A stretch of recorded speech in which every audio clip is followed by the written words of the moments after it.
but in reality. Alright guys, welcome to Live Saga TV. We need just 20 minutes of your time. So if you're awake, please watch our video. If you are asleep, you can wake up tomorrow and watch it, okay? This is a holiday, and for most of the people, especially we are in schools, I think you have plenty of time. But for those who actually work in other places, the holiday has not yet started, because holiday will be from, I think, around 12. And some will be around 20th. So welcome to our channel, and it's another day. I'm so happy for you, for myself. I also appreciate your subscription to the channel. We are growing. We are almost at 500 subscribers on this other channel, Live Saga TV. And as I said yesterday, forgive me that I'm not always posting on this channel because I'm a little bit busy, tied up just in a situation of 2 weeks. But then after that, we'll be going back to normal, and I'll keep posting videos every day. So yeah, you come around, watch what videos I've done earlier. And of course, I'll try so much. If I get some time, even if it's 20 minutes, I just do a short video, and that will be enough for the day. Now, of course, in politics, we've had a lot during the day, and we have to go to it, right? We have to go to it. And of course, you know, the Gen Zs are up to task for GACHAGUA. I don't know whether he'll skip that part. So GACHAGUA is being asked, are you trustworthy? Now remember, the impeachment process just happened not long ago. And you remember how much GACHAGUA actually faked some sickness. Do you remember? You actually realize he faked sickness because he noted that he was going to be embarrassed just in Parliament. If you remember that day, Mutuse was very confident because he knew the backing of the entire Senate was there. And I don't really actually really see that he was not on the wrong. He was partly on the wrong. But at the same time, we later realized from the president himself that he has been buying the Senate and the MPs and what have you to impeach maybe those people whom he doesn't want to. You remember when he asked whether they received money? And that's when the bombshell dropped. And he was not asking because he wanted to correct anything. He was simply confirming whether they received or not. And he was not actually blaming corruption. And that is where some people misunderstood and began to think that the president was standing up to the task to fight corruption. He was not. He was simply confirming whether the money got there. If I ask you in public, ulipata hiyo pesa? Am I really confirming whether the corruption has happened? So it was just unfortunate that it spilled up and we got it as citizens. But the intention of Ruto was not to prove that that money was actually a bribe. It was just something to prove that extortion is legal in Kenya. And I don't know what you think about this, but so far, I believe that there's a serious problem in our country. A very serious problem, okay? So let me check on some things here.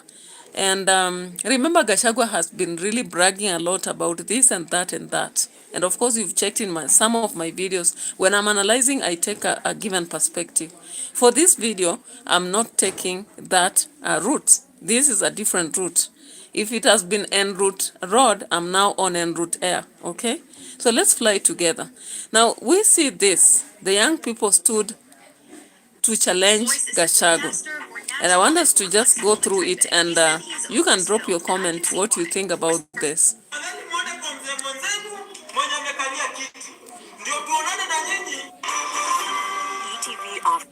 Sisi kama vijana tumekuwa tukiimba hii wimbo ya one time. Lakini kuna majamaa walijitokeza wakaamua kuoni mambo ya one time.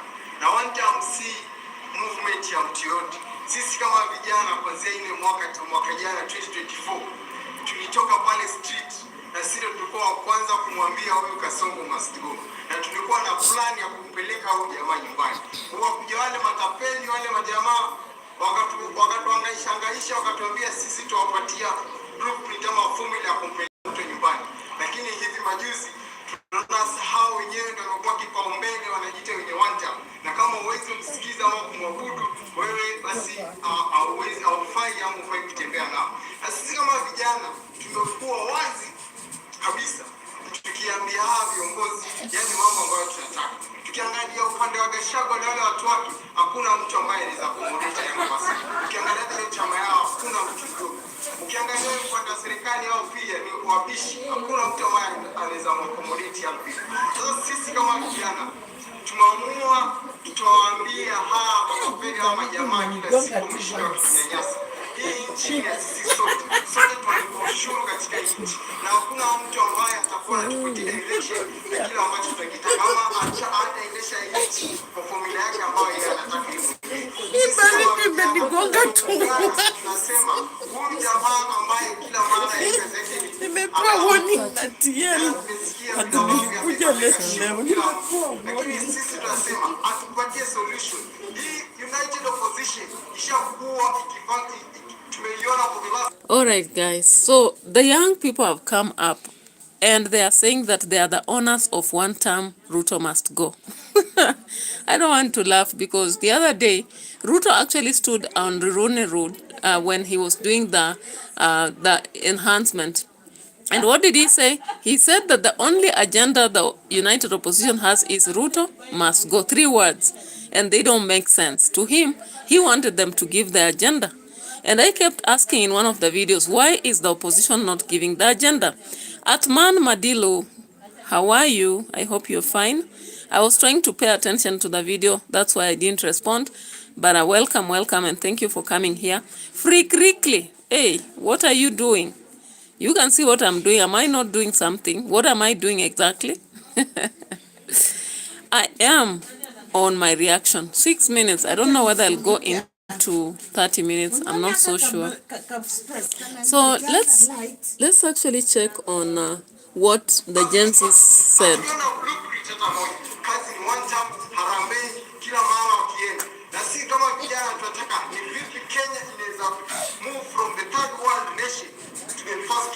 Now the youth are confused here. You realize that they are saying that they also want to move from the third world to first world. Was that one of the demands when they were actually calling upon Ruto in 2023? I didn't hear that. Maybe somebody should remind me. Have I forgotten something? Because that was not part of the agenda. The agenda that they were asking for was job opportunities, if I can remember well. That cost of life should go down. That he should work on education. He should also consider health, and he should arrest matters abduction and death of the people, especially in the hands of the police.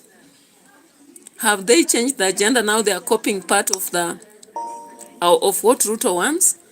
Because where is this thing about third world to first world coming from? That's a whole dream, hallucination possibly. It's not easy to move from first floor to, third floor to first floor that easy, right? Tell me whether that's true or not. Because I can see the thing we are doing here, the youth are having an agenda, but they are confused.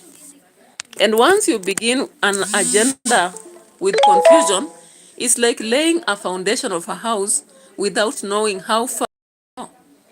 Maybe you want a story house. You should know first whether you want 3-story house or 4-story, floors, so that you do the right thing. So the young people seem to be confused here, and I want you to correct me. The genz is, I know you are so much online. So tomorrow I would expect a lot of comments from you to just understand what is your agenda, what is your party. I have been challenging you so many times to form a party. Have a voice. Don't say we are voiceless, we are headless, we are faceless, we are tribeless. You cannot be less in everything. You need to be full now, okay? Yeah. So we cannot be, you need to be, instead of headless, have some head full of something. Instead of voiceless, have a voice full of something. Instead of being tribeless, have tribes together full of ideas. That's what I would simply say to these young people. Because they come about, we saw at first Morara was so much up to the task. Then from somewhere he just came down crumpling, and currently now he's a reactor. He now reacts and says that he doesn't care what happens to the Kenyans because they rejected him. He says that Kenyans don't want the truth, so let them suffer.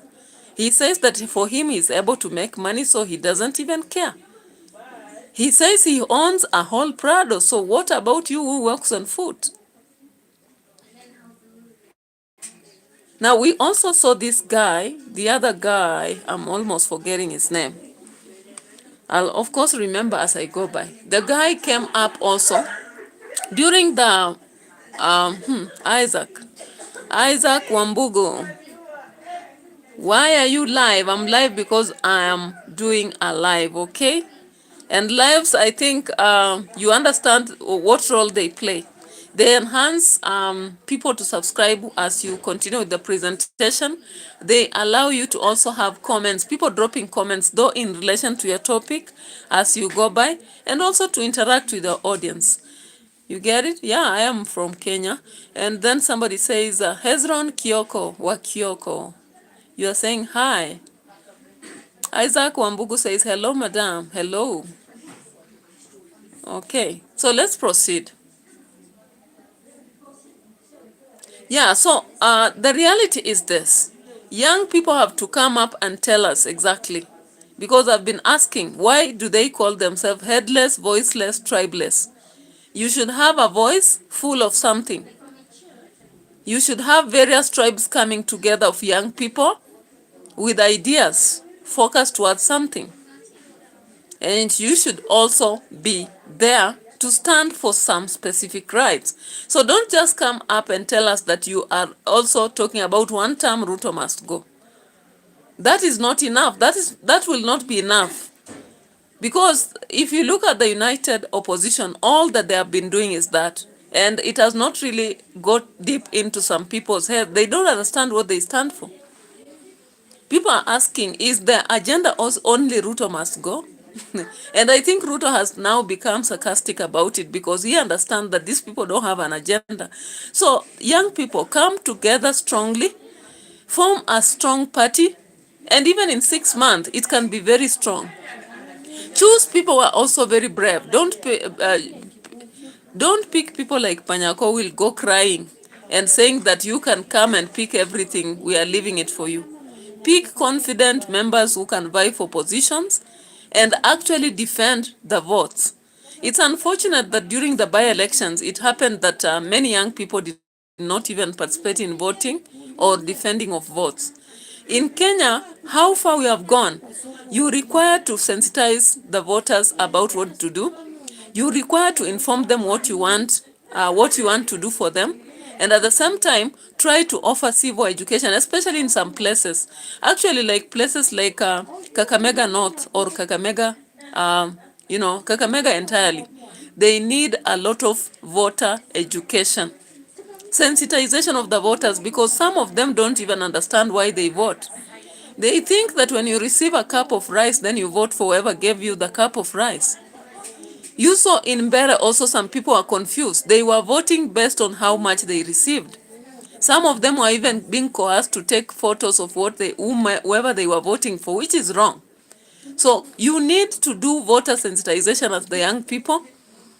You need also to pick people who are very confident and ready to actually take care of their votes so that they are not relying on some politicians to defend them.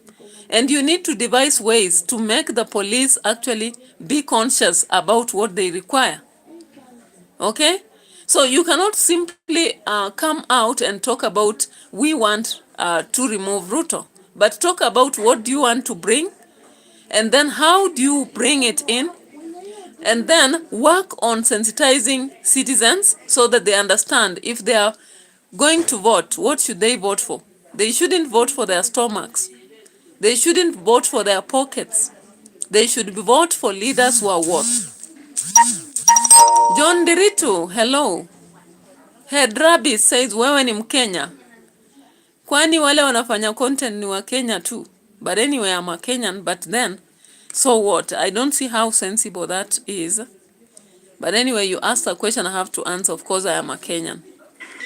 Humphrey Willis, welcome. Waache mambo ya kutuambia tumepanga na tumetenga. Watuambie mimi tangu nikuwe kwa serikali nimefanya A, B, C. Yale vitu ambavyo mtu amefanya hafai kuwa na atuambia amefanya. If you do something, let us something speak for itself. Hao watu You wote want hata to akiwa sleep rais now? bali hakuna kazi Sawa. amefanya. Kazi ni kutembea na media. Amekuwa kama socialite.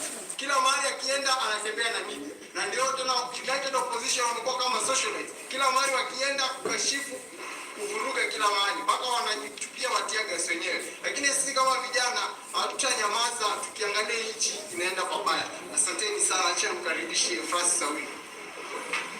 Victory, one nation, one nation, one fight. Victory, one nation, one nation, one fight. Leo nisikia maana sana kwetu kama wa Kenya. And juzi tulisikia watu wakinung'unika wakisema kwa nini vijana hawakuvote. And we told them kuwa sisi kama leaders wa vijana tuliwaambia vijana wakae kando, tuone hii mchezo ya kalongolongo ya hawa wazee itaenda hadi wapi. Nataka kurudisha Wakenya nyuma.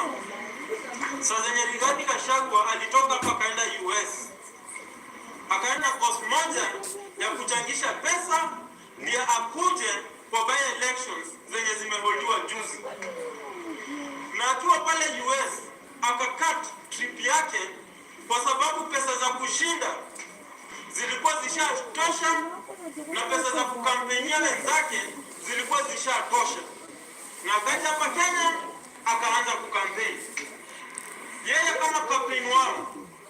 Wakashikana na wenzao na wakapangana, akina Boni Halwale wakaenda Western hadi Coast, na yeye akaamua kuwa akipika chai pale mbele kila siku asubuhi saa 7 anakatakata sukuma akipikia wenzake lunch. Jioni wanakula merana wenzake jioni, ndio make sure ameenda door to door wapate kushinda.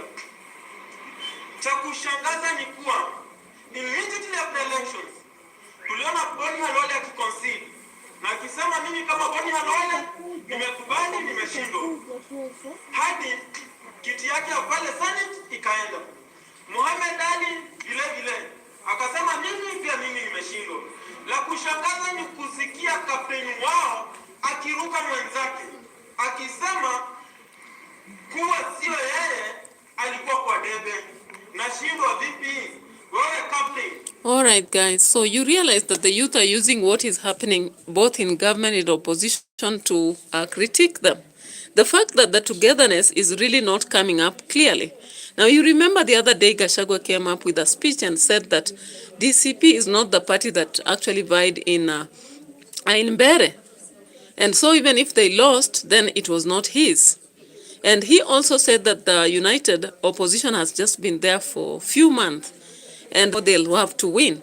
He again came up to say that in Nairobi, they are going to have all the seats for DCP. And that came out as a very controversial statement. So the next day he spoke, he started saying that he will sell his party and he doesn't have the ability to sell other people's party. Now, of course, the only person he mentions much in most of these meetings is Kalonzo Musyoka. Now, this is quite controversial, rather absurd, for a nation whereby they have one mission, actually, as they always tell us, the mission which Ruto finally has begun, sarcastically referring to it as a three-worded agenda. Ruto must go. You get it? So the youth have now come up and they are speaking. However, the confidence doesn't actually beat me. I don't understand whether they are just doing a brief to attract the attention of other politicians. You know, in Kenya, the politics in Kenya are very funny.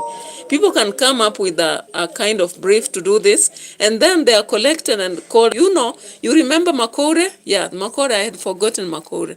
Now I remember Makore. Makore came up and spoke so much that people trusted that he was the forthcoming person to change the aspects, the politics of Kenya.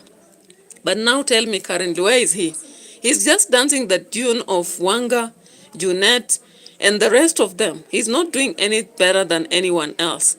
Morana also Kebaso came up and said that he's going to fight for change. He even masked himself and, took the voice of Ruto, walked around the country showing us the ghost projects. But then when he was just threatened, or rather to pay more tax for his businesses, and also a photo was taken of him in, I think it was somewhere, I'm not quite sure where, but I can recall, there was a picture taken, then the propaganda ate into him. Now currently he has come up and he says he doesn't care what the Kenyans face. Because of their foolishness, let them suffer. He says that at least for him he can afford a vehicle and he can afford better life, save for those who can only walk on foot and they don't have even houses. Now this one touches so many people, and this kind of talk just helps us to recycle these leaders we are critiquing. Now look at the young people. What are they doing? The young people are coming up and critiquing the politicians. And these are the politics I really don't like. When you come up to speak as your own party, you speak about your agenda. Unfortunately, it has come out like the young people are also recycling the politics of the old people. Because when they stand up and begin to badmouth other politicians, they are not better than those others. Maybe they're just there to hunt for something. So I would actually urge the young people, if they're out there, and I know most of them are on social media, if you come upon my video, notice that the politics of Kenya have to be changed. Try better politics whereby you'll focus on showing us your agenda, tell us how you'll do it, and begin to recruit members from different places and empower them. If you know that GACHAGUA went to America to look for money, why can't you also go to Australia or Canada, do the same, and come back with money to campaign in 2022? Okay? And then your agenda cannot be the same as Ruto's. You cannot tell us you want to move this country from third world to first world. As I've said, you cannot jump from the third floor to first floor. You can't. So tell us something else, give us realistic agenda, and we want feasible things on the ground. Anyway, so let's go back and listen to what GACHAGUA said that really irritated these guys, because they were speaking from that point of view. GACHAGUA had just spoken. So let's see what he said. And of course Malala is there, but I'll not be playing Malala because we have only 8 minutes to finish our video. It allows you to focus on your meetings, not... Unajua nimekaa hapa mbele sijaangalia huko nyuma. Hapa ndio Kwisero. Hapa ndio Kisia East. Hapa ndio Mujiti. Hapa ndio Katsombero. Mimi nafurahi kufika hapa. Deputy Party Leader, DCP, the newest MCA in town, Mheshimiwa Duda Okori, na waheshimiwa wengine wote na wakazi wa Kwisero. Hamjambo. Hamjambo tena. Mimi naitwa Karungo Wadhangwa.